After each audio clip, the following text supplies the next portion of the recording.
araw ulit mga kabady. Dito na ako ngayon sa kukuhaan ko ng tubig. So kukuha muna ako ng tubig. Katapos punta naman ako sa ikalawang destinasyon. Tapos mayroon tayong pagkukuntuhan ulit.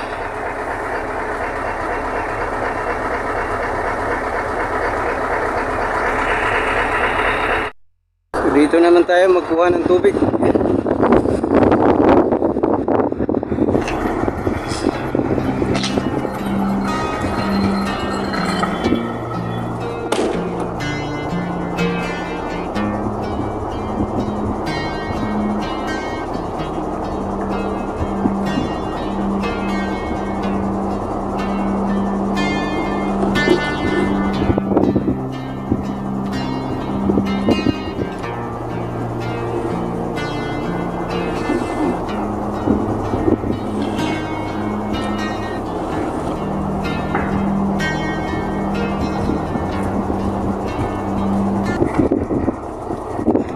Plaster na kabady.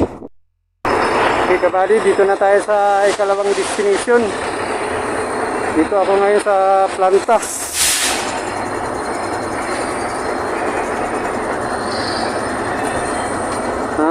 Ang gawaan ng hollow block.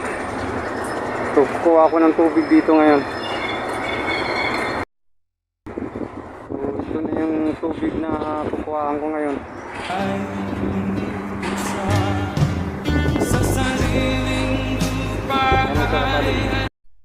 Tapos na rin kabady. So kita-kita tayo mamaya sa tatapunan ko ng tubig. Nakita nyo yan mga kabady, yan ang sandstone. Grabe tindi ang sandstone ngayon.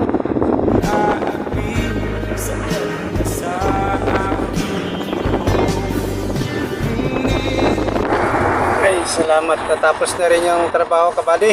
Naka-second trip na rin ako ngayong araw na to. So magkwentuhan na lang tayo parte dito sa sandstone na nangyayari sa Saudi Arabia, kung gaano kalaki yung epekto ng sandstorm dito.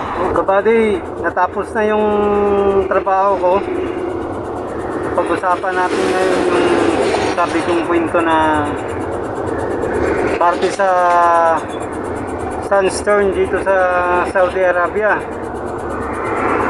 So ang sandstorm dito sa Saudi Arabia, nangyayari ito kung summer. So pag mayroong sandstorm dito sa Saudi Arabia, lahat ng mga, halos lahat ng mga transportasyon, kahit sa gawaing pambahay, lalo na sa mga kaibigan natin o mga kasamahan natin na OFW na mga kasambahay, ito yung malaking problema. Kasi nga pag sandstorm, so lahat ng daan na sakop sa sandstorm ay hindi makakadaan yung mga sasakyan, kaya hindi sila nakakabiyahe. So isa pa rito, hindi sila pinapatakbo o pinapabiyahe ng mga pulis dahil nga ito ay delikado, dahil yung daan hindi makita. So, minsan yung mga driver na mapusok yung sarili nila, talagang sinusubukan nilang mag-drive. Kaya minsan nadidisgrasya, nababangga dahil nga hindi nila nakikita yung daan. At saka doon naman sa ating mga kasambahay ng mga OFW, ito rin yung malaking problema nila. dahil nga yung mga gawain nila paulit-ulit na lang, lalo na sa mga sensitibo na mga amo na hindi gusto nila na mayroong mga alikabok pagdating sa paglilinis. Hindi talaga may iwasan niya na pag maglinis sila, mayroong sensor, minuto lang o segundo lang, nandyan na naman yung mga alikabok, pumapatong na naman sa mga lamisa, upuan. So walang katapusan na ginagawa nila sa isang araw hanggat may sandstorm. So yan ang malaking problema, dahil nga dito sa Saudi puro sa buhangin ang makikita, wala halos mga damo o kahoy. Kaya pag lumakas ang hangin,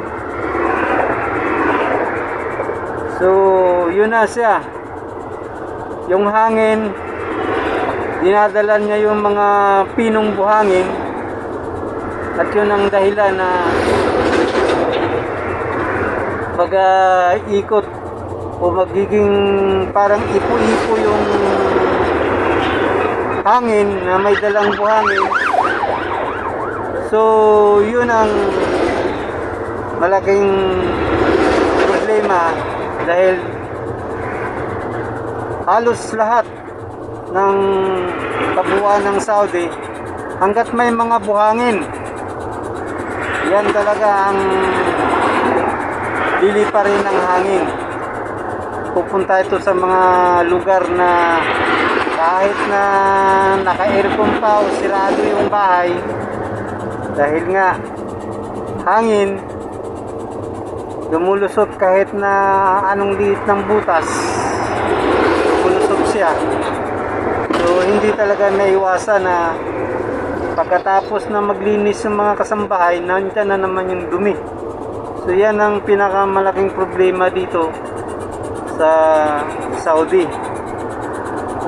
So ako nga, yung nakaraang araw o kahapon na race din namin,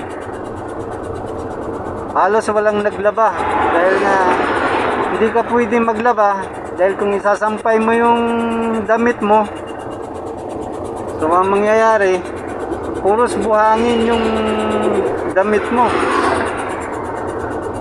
dahil sa mga buhangin na nagliparan, didikit doon sa damit. So wala kang masusuot, dahil kung isusuot mo talaga siya, pilit mo isuot, makati sa katawan.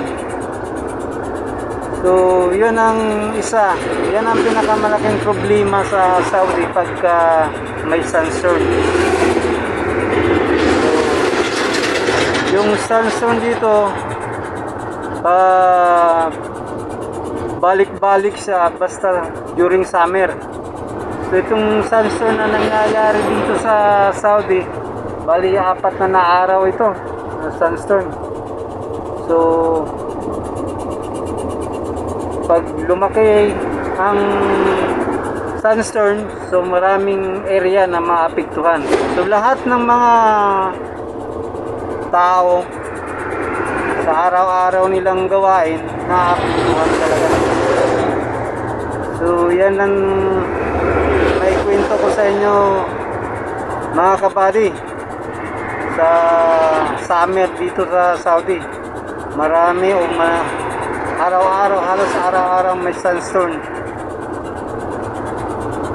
So ang pinakamatindi ng sandstorm yung nakaraang araw, na halos lahat ng area ng Saudi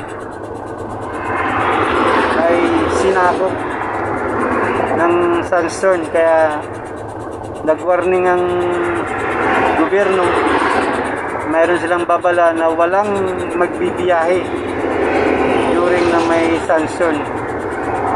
So pag sabing ganun na walang biyahe, so maraming maapektuhan.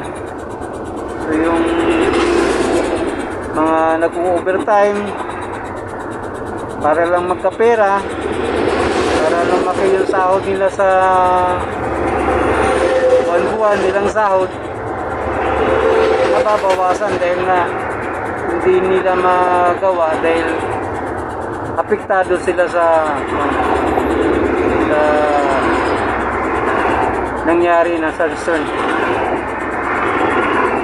So dito na lang kabayan o kabady, maraming salamat sa inyong pagkikinig. At doon naman sa mga gustong pumunta rito sa Saudi, yan ang isa na malaking problema pagka during sandstorm, na kailangan pag sandstorm, maliit pa lang yung sandstorm, kailangan mag-asikaso na, maglaban na para kung lumaki man, so tapos na yung gawain, may masusuot pagkabukas, trabaho naman ulit. Kasi pag magtinama dito sa Saudi, tingin na sandstorm, okay lang, hindi magtrabaho. So yun ang malaking problema. So yun lang kabady, salamat sa pakikinig.